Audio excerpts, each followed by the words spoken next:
Good afternoon. Thank you so much for joining us on this special edition of Issues and Views. We did tell you earlier today that we will host the Executive Governor of Abia State, Dr. Okezie Victor Ikpeazu.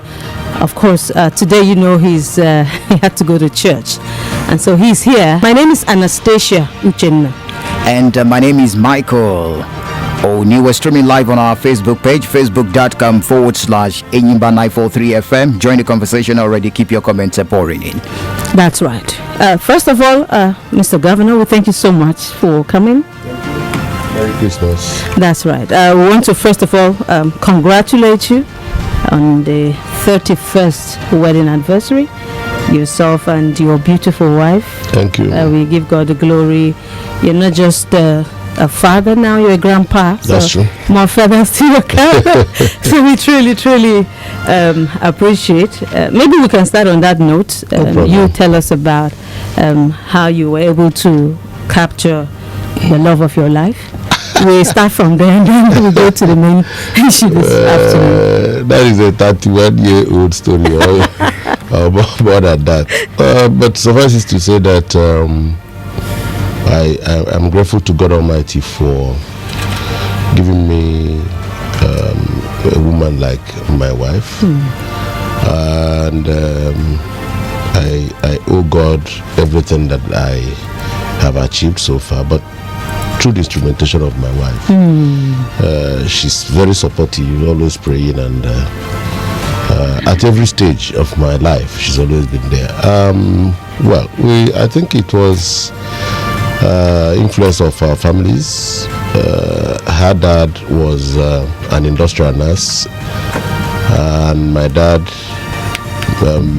was a teacher, but my mom was a nurse. So at some point, her parents were nurses. So my mom met them at Ife. So our families knew each other from birth, from cradle. Oh, that's a beautiful. And growing up, I saw in her somebody that is natural, just herself. True. Know. So, but no pretenses at all, and she's also very, very smart academically. What attracts me to women actually is their intellect more than anything else. So she's a PhD holder now. Yeah, sure. Wow. Yeah, sure. And I'll tell one story here that I've not said elsewhere. When my father saw that I was cutting her, my father used to be a very intentional man. So he said to me, go and see her school sets. So all your weak areas, make sure she's strong in those areas. So that actually, sincerely speaking, my dad alluded to something like that. And but I thank God I chose her. But beyond that, I think she's been wonderful.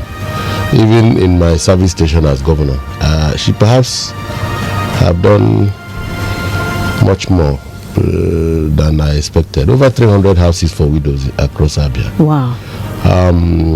More than 50 rural markets renovated. I can't count those on her scholarship. So she keeps giving. And she doesn't talk about it. No, she doesn't talk about it. Yeah. That's the problem about her. But those women, those widows who have benefited from her houses all over the place praying. Many people don't understand how efficacious prayers are. True. So I thank God for her.